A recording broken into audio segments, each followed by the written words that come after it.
Heat shimmered above the sun-bleached stones of Makkah's valley as midday merchants shouted prices into the wind. But one young man's stride made even stubborn donkeys shuffle aside. His name was Umar ibn al-Khattab, and neighbors whispered that he walked as if the earth itself must keep pace. He towered over his peers, broad-shouldered, thick-bearded, with eyes that flashed warnings before his tongue needed to speak. Clan elders already trusted him to settle quarrels because he sliced through tangled testimonies with words as straight as the iron staff always at his side. No one imagined then that those same feet would one day cross deserts and rivers to inspect provinces stretching farther than storytellers had maps to chart, or that his stern frown would soften into the smile of a ruler who slipped coins into orphans' palms under moonlight.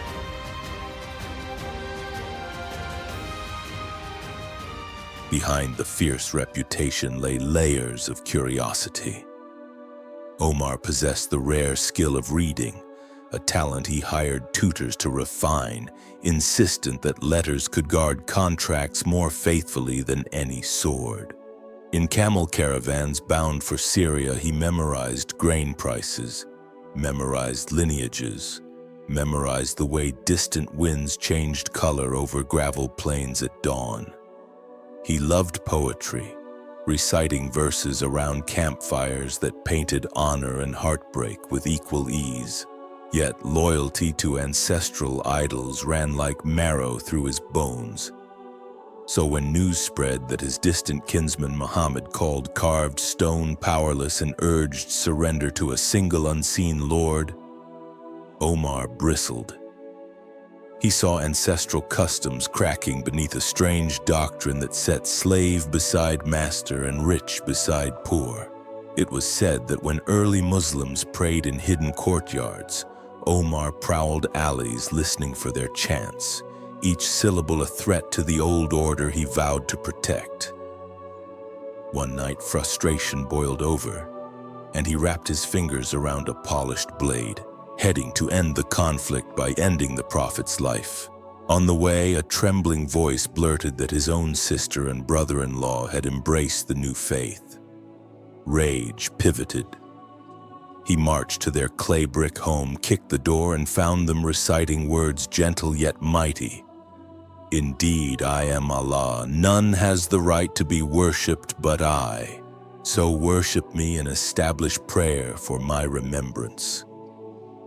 Lightning struck in his chest. The parchment, wet with his sister's blood from his angry blow, now shook in his grasp as the verses tunneled past decades of pride. His heart, once fortress hard, cracked open enough to hear. By sunset, he stood before Muhammad, eyes red from tears he could not explain. The Prophet's calm greeting met the tremor in his visitor's voice. I testify there is no God but God, and you are his messenger. A hush fell. Then jubilation erupted. Omar's conversion became the hinge on which public visibility of Islam turned. Muslims who had prayed in secret now walked in two proud columns toward the Kaaba. Hamza at one edge, Omar at the other, their shadows cutting across the courtyard like new axes carving paths through ancient timber.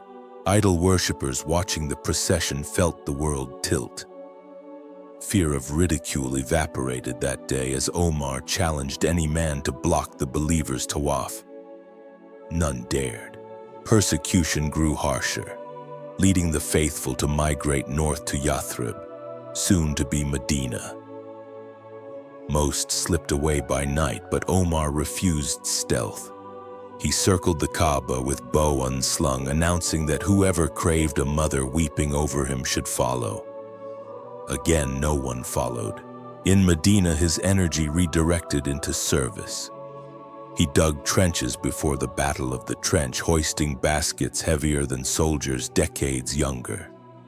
He stood guard outside the Prophet's door when rumors of assassination buzzed in the palms.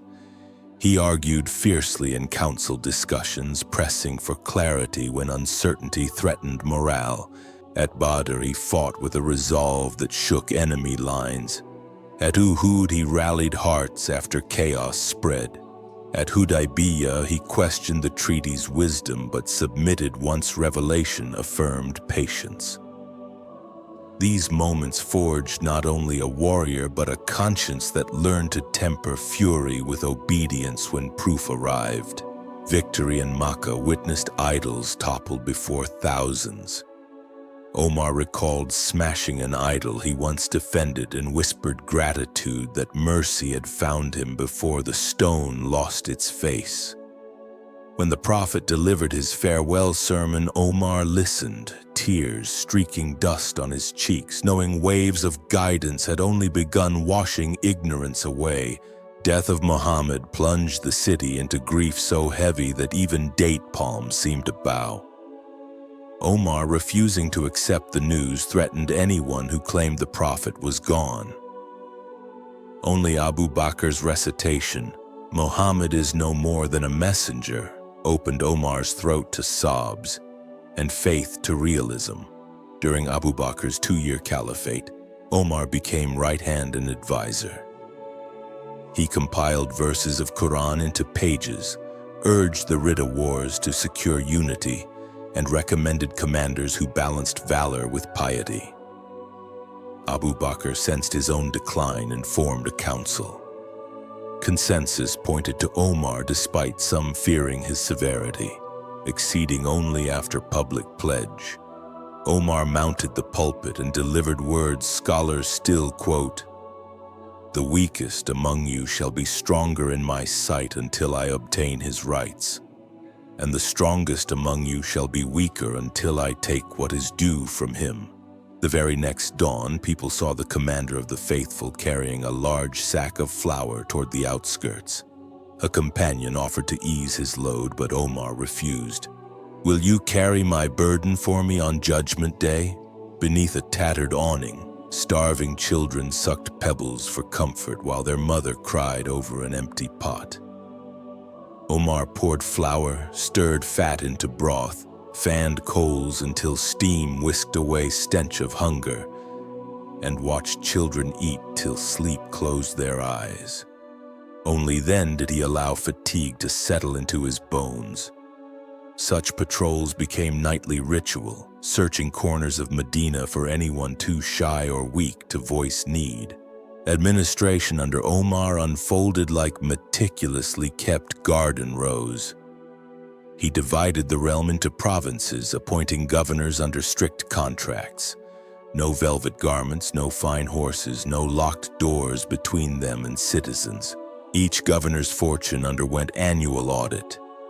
Surpluses belonged to the treasury. Inspectors roamed without announcement, reporting back to the Caliph, who recorded findings on wax tablets. When Egypt's governor built a palace with lavish stables, Omar ordered its public use, turning private luxury into communal meeting hall. Institutions sprouted. The Diwan registry cataloged every soldier, widow, orphan, and new convert receiving stipends. A messenger relay system placed horseback couriers at intervals so news could fly from remote garrisons to the capital in days instead of months. Milestones appeared along roads, wells, and guest houses dotted caravan routes.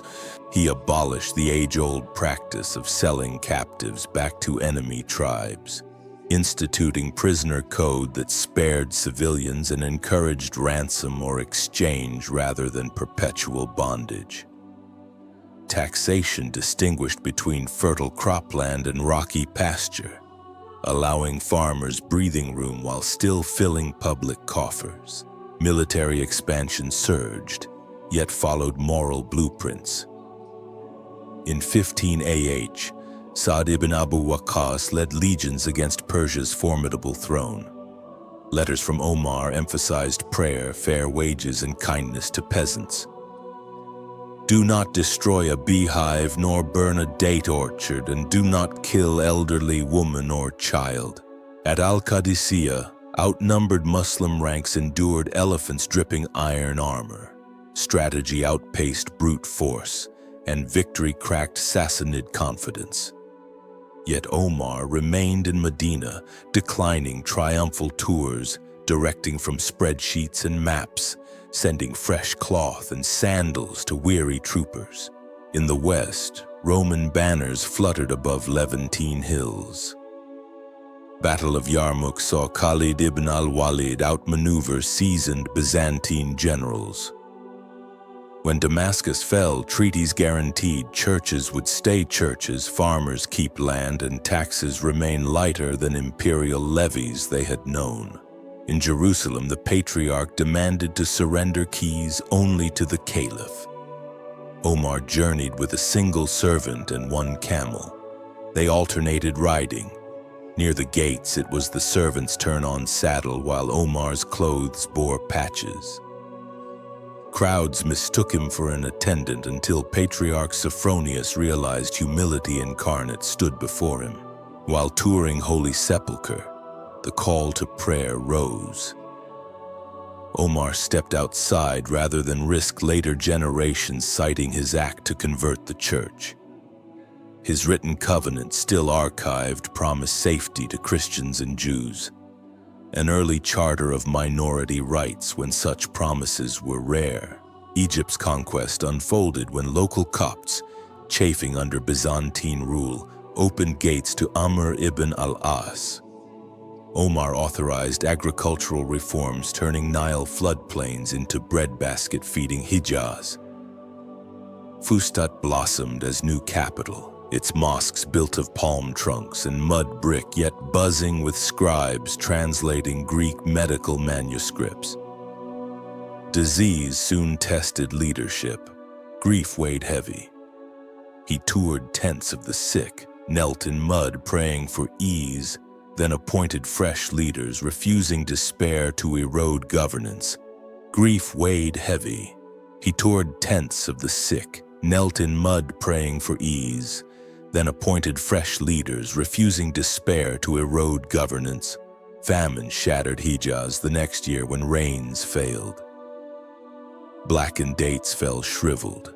Locusts devoured sparse shoots. Omar banned hoarding, imported grain from untouched provinces, and personally subsisted on coarse bread dipped in olive oil so thin his lips cracked. An envoy once offered rich butter. Omar pushed it away. How can I taste luxury while my people starve? Only when clouds finally unfurled silver sheets and wells brimmed did he resume normal diet, his ribs faintly visible beneath robe folds. His reforms touched family law as well. He standardized the Ma'ar, bride gift scale, after hearing a sermon praising simple weddings. He limited excessive dowries by reminding crowds that even the prophet's daughters married on modest terms. He outlawed selling alcoholic date syrup, citing harm. He increased child support for single mothers, acknowledging their struggle. At councils, he listened to women argue jurisprudence points and sometimes reversed a stance after their evidence. One old lady halted him mid-street, criticizing a policy. Guards fumed. Omar smiled. She is right, Omar is wrong. Mar, the Hijri calendar's birth story, reveals his practical foresight. Governors filed letters dated by vague year labels. Second after the conquest, or Year of the Elephant Sun. Confusion reigned. Omar assembled companions, selecting the prophet's migration as epoch, both spiritual and administrative triumph. Months retained pre-Islamic names, but order fixed. Scribes across continents now synchronized ledgers. Decades later, astronomers would refine lunar observations upon the same baseline.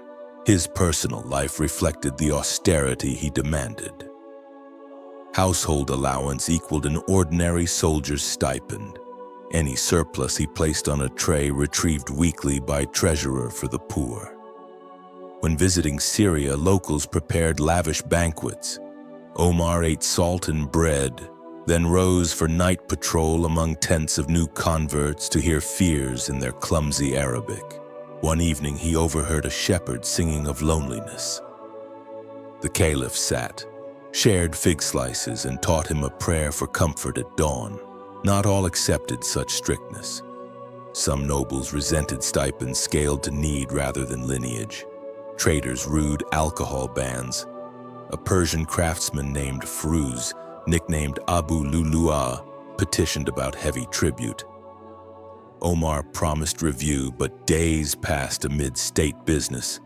Bitterness fermented. The artisan forged a double-edged dagger of bluish steel. At Fajr prayer on last Wednesday of Dhul Hijjah, shadows swayed with rows of worshippers. In the second prostration, Firuz lunged, slashing 6 blows. Blood pooled on reed mats.